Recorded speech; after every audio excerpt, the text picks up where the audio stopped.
আচ্ছা, যেটা বলছিলাম ঔষধটা দিব, দেখবেন তৃণমূলের বন্ধুরা বলে আমাদের সরকারের নিচ্ছর, আমাদের বদনাম করছো। কন্যাশ্রী, রূপশ্রী, লক্ষ্মীর ভান্ডার নাকি ওদের সরকারের, যেন মমতা ব্যানার্জির ট্যাক্স আছে, টাকা ছাপাচ্ছে আর দিয়ে দিচ্ছে আমাদেরকে। আর শুভেন্দু অধিকারীরাও মাঝে মাঝে গল্প শোনাচ্ছে, হ্যাঁ এই করেছি সেই করেছি, 100 দিনের কাজের টাকা দেবো না, আমরা দিচ্ছি। ও মোদিজির ট্যাক্স আছে নাকি গুজরাটে, টাকা ছাপিয়ে দিচ্ছে? সব তো আমাদের টাকা, আমাদের টাকা তো। আমি আপনাদের প্রমাণ দিয়ে দিচ্ছি।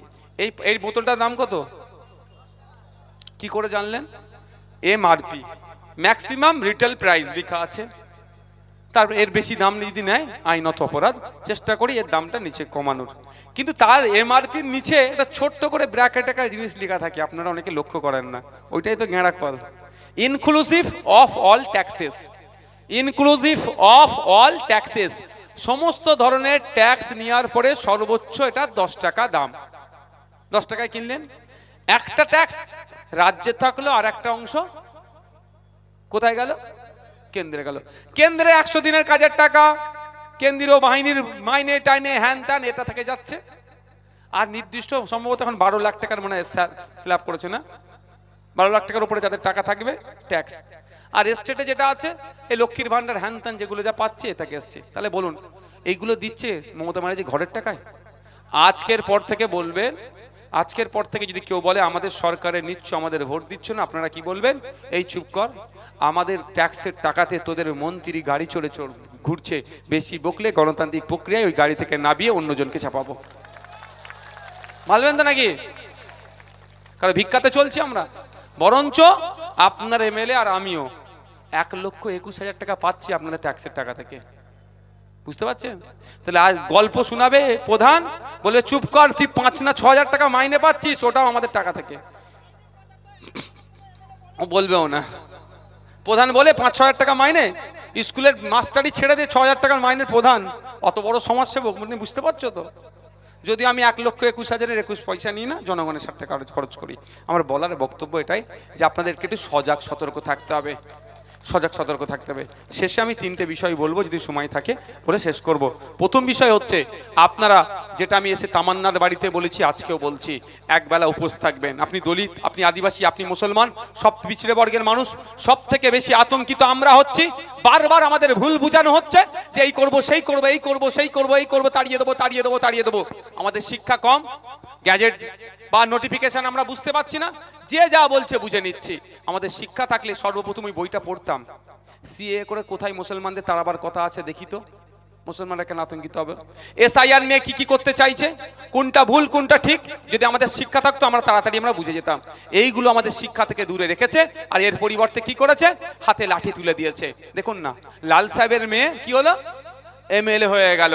আর লাল সাহেবের হয়ে যিনি লাঠিয়ালগিরি করছে, তার ছেলে যাতে লাল সাহেবের মেয়ের হয়ে লাঠিয়ালগিরি করে, স্কুলগুলোকে সব বন্ধ করে দিয়েছে সরকারি। আজান হচ্ছে?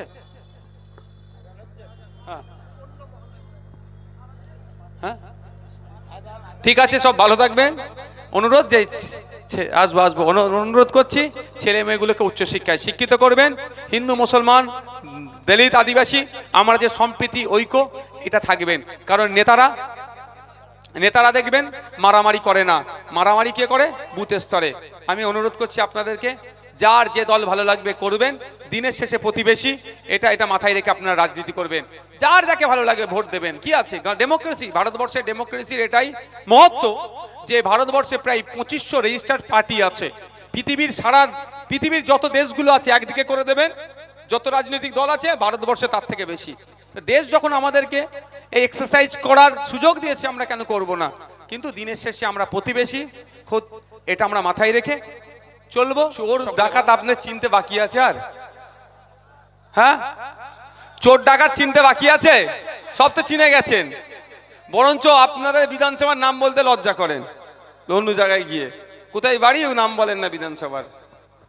তো এই কৃষকরা মাস গেলে মাত্র 7,000 টাকার নিচে ইনকাম করে, এখন ওটা বেড়ে 7,800 কত টাকা হয়েছে।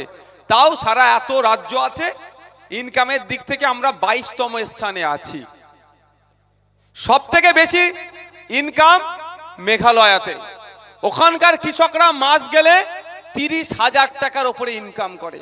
আর আমাদের কৃষকরা মাস গেলে কেন 7,000 টাকার নিচে, এখন 8,000 টাকার নিচে কেন?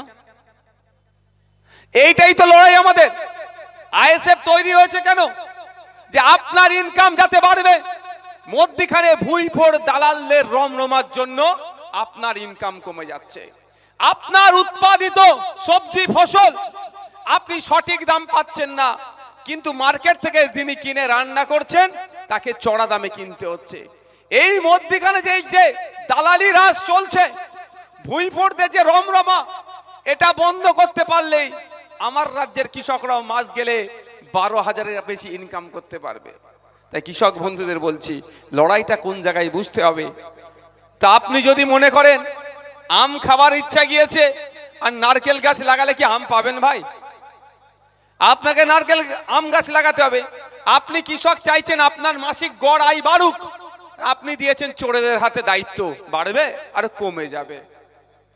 আপনি যদি জনগণের জনপ্রতিনিধি করে আইনসভার মধ্যে পাঠান, যে আইনসভা তৈরি করে আগামী 5 বছর পশ্চিমবাংলার কৃষকরা বিনামূল্যে কি পাবে, কৃষকরা অসুস্থ হলে কি হবে, 60 বছরের নিচে কৃষকরা মারা গেলে কি পাবে, সারের দাম বেড়ে গেলে সে কালোবাজারি রোধ করতে হবে, বিনামূল্যে গরিব কৃষকদেরকে এই জিনিসপত্র দিতে হবে, এবং কৃষকদের উৎপাদিত ফসলগুলো সঠিক দামে যাতে বিক্রি করতে পারে, যাতে উৎপাদিত ফসল যাতে 3 গুণ দাম পায়, তার দাবি করবে, তার জন্য আলোচনা করবে। সেই ধরনের বিধায়ককে আগামী দিনে আপনারা বিধানসভায় পাঠাবেন, তাহলেই তো আপনাদের হয়ে কথা বলবে। আপনি পাঠিয়েছেন চাকরি চোরকে, ও কি হবে? খারাপ লাগছে? আপনার বিধায়ক আমার কলিগ, আমি ব্যক্তিগত কাউকে আক্রমণ করি না, বাস্তবটাকে বলছি। আমার বিধানসভার একই তো নাকি, কলিগ বলা যায় তো নাকি? তা বন্ধুগণ, আমাদের একটু ভাবতে হবে। এত কৃষক আছেন, আমি একটা শুধু জিজ্ঞাসা করব, কৃষক ডেথ বেনিফিট বলে একটা প্রকল্প আছে আমাদের রাজ্যে। 18 বছরের বেশি ঊর্ধ্বে, 60 বছরের নিচে কোনো কৃষক মারা গেলে 2 লক্ষ টাকা ক্ষতিপূরণ পায়। আপনারা কজন জানেন? একটু হাত তুলবেন। যারা জানেন না হাত তুলে, এরকম করতে হবে না ভাই, তারা হাত তুলবেন না। কেউ জানেন?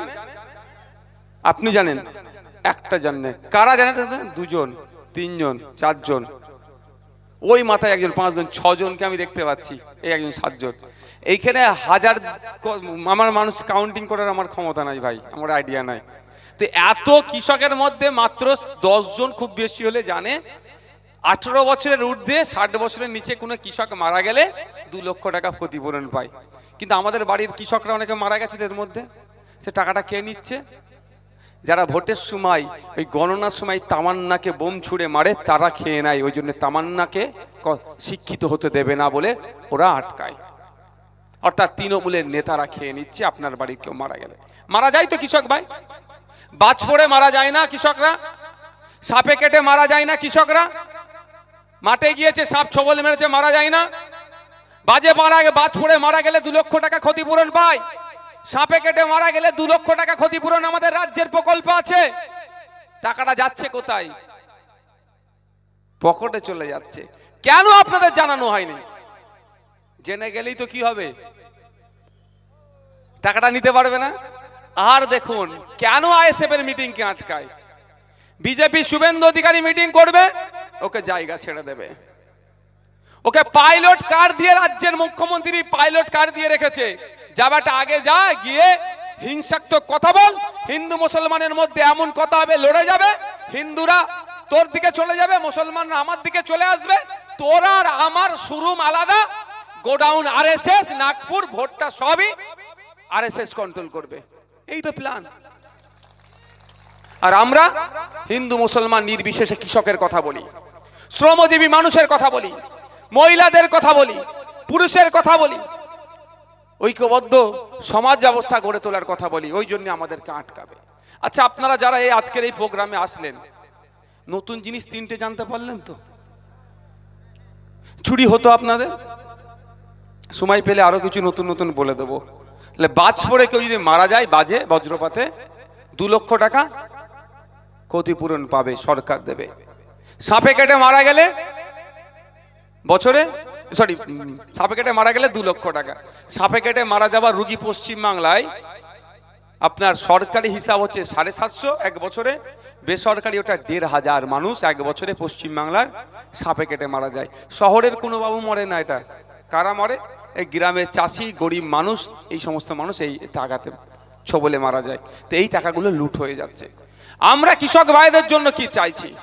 আমরা কৃষক ভাইদের রঙ্গনাথ মিশ্র কমিশন সম্ভবত মনে আসছে না ঠিক, তো আমরা কৃষক ভাইদের উৎপাদিত ফসলের 3 গুণ দামের কথা বলছি। যে দাম উৎপাদিত ফসলের যে দাম যেটা প্রাইস হবে সেটা 3 গুণ যাতে দাম পায়। কারণ একটা হচ্ছে ফসল ফলাতে যে টাকা খরচ হয়েছে, একটা হচ্ছে মেহনত গিয়েছে, আর একটা হচ্ছে লাভ। অর্থাৎ একটা ফুলকপি যদি 5 টাকা খরচ হয়, সেই ফুলকপিটা 15 টাকায় বিক্রি করবে কৃষক, এর ব্যবস্থা করতে হবে। আর আমরা এই ফুলকপিটা দেখছি কি 2 টাকা 3 টাকা 1 টাকায় বিক্রি করছে, আর খরচ হচ্ছে প্রায় 4-5 টাকা। তাহলে কৃষকের ক্ষতি হচ্ছে না? এটা এই না ক্ষতি হয়, দায়িত্বটা কার? সরকারের, কৃষিমন্ত্রীর দায়িত্ব, কিন্তু ওরা ব্যর্থ। তা আমরা যদি আগামী দিনে জনগণ যদি কৃষিমন্ত্রী তৈরি করে, জনগণের মতো কৃষকরা যদি দায়িত্ব নিয়ে কৃষিমন্ত্রী তৈরি করে, তাহলে কি হবে? কৃষকদের কথাই ভাববে। আপনারা দায়িত্ব নিয়ে কৃষিমন্ত্রী একটা যাকে বসিয়েছেন, সে আপনার কথা ভাবছে না। সঠিক লক্ষ্যে বসাবার জন্য আপনাদেরকে অনুরোধ করব।